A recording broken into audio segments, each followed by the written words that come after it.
আজকে আমি পুরান ঢাকার মজাদার গুলগুল্লার রেসিপি নিয়ে হাজির হয়েছি বন্ধুরা। এটা পুরান ঢাকায় অলিতে গলিতে কিন্তু শীত গ্রীষ্ম বর্ষা সব সময় কিন্তু এই গুলগুল্লা পিঠা রেসিপি তৈরি করে থাকে। আর এই গুলগুল্লা পিঠা খেতে এতটাই মজার হয় যে একবার খেলে বারবার খেতে মন চাইবে, এতটাই ফুলকো ফুলকো মজার। আমি কিভাবে তৈরি করলাম বন্ধুরা দেখুন। আমি এখানে নিয়েছি 1 বাটি পরিমাণে আটা। আমরা যে রেগুলার খাবার আটা দিয়ে রুটি তৈরি করি সেই আটাই কিন্তু এখানে আমি দিয়েছি স্বাদ মতো পরিমাণে লবণ, আর দিয়েছি আমি 1/2 চামচ পরিমাণে বেকিং সোডা। এখন সমস্ত উপকরণ আমি মিশিয়ে নিব। দিয়েছি আমি ছোট্ট 1 বাটি পরিমাণে চিনি। আমি যে বাটি পরিমাণে আটা নিয়েছি সেই বাটিরই অর্ধেক পরিমাণে আমি নিয়েছি চিনি। এখন আমি দিয়ে দিব কুসুম গরম জল। কুসুম গরম জলটা কিন্তু বন্ধুরা অবশ্যই দিতে হবে, তাহলে কিন্তু গোলগোল্লাটা কিন্তু একদম পারফেক্টভাবে তৈরি হবে না। অবশ্যই মনে রাখতে হবে আমাদের গোলগোল্লা তৈরি করতে গেলে কুসুম গরম জলের দরকার। এখন আমি ডোটা কিন্তু আস্তে আস্তে তৈরি করে নিব। আমার এই রেসিপি যদি ভালো লেগে থাকে বন্ধুরা তাহলে একটা লাইক করবেন, কমেন্ট করবেন, এবং যারা আমার নতুন বন্ধু আছেন তারা আমাকে একটা সাবস্ক্রাইব করতে ভুলবেন না। আমার নতুন এবং পুরাতন সকল বন্ধুকে জানাই আমি অসংখ্য অসংখ্য ধন্যবাদ। আমি কিন্তু এখন চামচের সাহায্যে এইভাবে আস্তে আস্তে ডোটা তৈরি করে নেব। একটু সময়ও যদি বেশি লাগে বন্ধুরা, খুবই সাবধানে আস্তে আস্তে এই ডোটা তৈরি করে নেবেন যাতে কোনো দানা দানা ভাব না থাকে।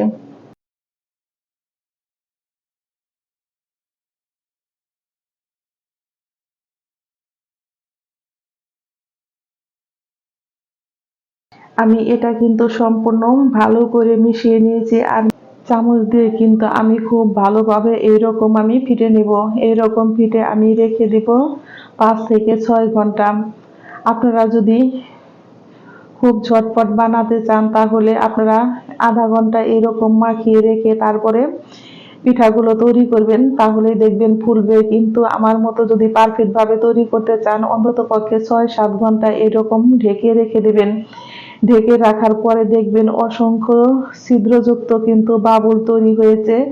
দেখতেই পাচ্ছেন, দেখুন কত সুন্দর কিন্তু ছিদ্র ছিদ্র তৈরি হয়েছে। তখন বুঝতে পারবেন যে এই ডোটা একদম পারফেক্টভাবে তৈরি হয়েছে। এখন আমি আপনাদের চামচ দিয়ে দেখিয়ে দিচ্ছি যে এটার ঘনত্বটা কেমন হয়েছে। এটার ঘনত্ব কিন্তু ঠিক এইরকমই থাকবে। এটা খুব বেশি ঘনও করা যাবে না, আবার খুব বেশি পাতলাও করা যাবে না। আমি কিন্তু 6-7 ঘন্টা রাখার পরে আমার কিন্তু এরকম হয়েছে।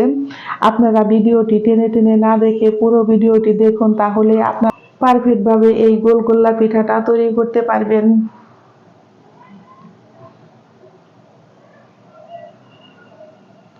আমি চলে যাব কড়াইয়ের কাছে। কড়াইতে দিয়েছি আমি বেশ কিছুটা পরিমাণে সাদা তেল। তেলটা আমার গরম হয়ে গেছে। আর এই গোলগোল্লা পিঠা ভাজতে কিন্তু খুব বেশি তেলের প্রয়োজন হয় না, খুবই অল্প তেলে কিন্তু এই গোলগোল্লা পিঠাগুলো ভাজা হয়ে যায়। আমি এখন হাত দিয়ে এগুলো তেলে ভেজে নিব। আর তেলে দেওয়ার পরে কিন্তু দেখবেন কত সুন্দর কিন্তু ফুলে উঠতেছে বন্ধুরা, একটু খেয়াল করে দেখুন। আর এগুলো আমি এখন উল্টে দেব। চুলার আঁচটাকে আমি কিন্তু একদম লোতে রেখেছি, কারণ লোতে যদি না রাখি তাহলে আমার নিচের পিঠ কিন্তু পুড়ে যাবে আর ভিতরে কাঁচা থেকে যাবে। সেই জন্য চুলার আঁচটাকে আমি একটু লো করে দিয়ে পিঠাগুলোকে কিন্তু উল্টে পাল্টে গোল্ডেন কালার করে আমি ভেজে নিব। এই পিঠাগুলো আমি তো আগেই বলেছি বন্ধুরা, পুরান ঢাকার একটি বিখ্যাত পিঠা গোলগোল্লা পিঠা। আমার বাবার বাসা লালবাগ পুরান ঢাকায়। ওখানে দেখা যায় শীত গ্রীষ্ম বর্ষা অলিতে গলিতে সব জায়গায় কিন্তু এই বিকালবেলা গোলগোল্লা পিঠা তৈরি করে। আর এই পিঠাগুলো এতই বেচাকেনি হয়, এত ভিড়, লাইন দিয়ে কিন্তু এই পিঠাগুলো খেতে হয়। সেই জন্য আপনাদের সাথে আমি একটু রেসিপিটা শেয়ার করলাম। এই পিঠাটা বানানো একদম সহজ আর ঝটপট হয়ে যায়। আমি ওই আপুকে জিজ্ঞেস করেছি যে আপু তোমরা এই পিঠাটা এত সুন্দর করে কিভাবে তৈরি করো, তখন আমাকে আপু বললো যে তোমরা যদি এইভাবে পিঠাটা তৈরি করো তাহলে একদম আমাদের মতোই পিঠাটা হবে। আমি বাসায় পিঠা তৈরি করে তো আমি নিজেই অবাক হয়ে গেছি যে এই পিঠাগুলো এত সুন্দর হয়। এই পিঠাগুলো না করলে তো আমি বুঝতামই না যে এই গোলগোলা পিঠা দেখতে যেমন সুন্দর, খেতেও হয় ভীষণই মজা। আর ছোট্ট এক বাটি আটা দিয়ে যে এতগুলো পিঠা হয়, সত্যি বন্ধুরা আপনারাও কিন্তু অবাক হয়ে যাবেন। তৈরি হয়ে গেল আমার গোলগোলা পিঠা। আমার এই গোলগোলা পিঠার রেসিপি যদি আপনাদের একটু ভালো লেগে থাকে তাহলে আমাকে একটা লাইক করতে ভুলবেন না।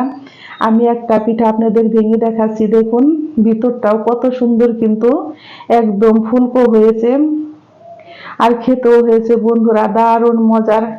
সকলেই ভালো থাকবেন, সুস্থ থাকবেন। আমি আবারও ফিরবো নতুন নতুন কোনো রেসিপি নিয়ে।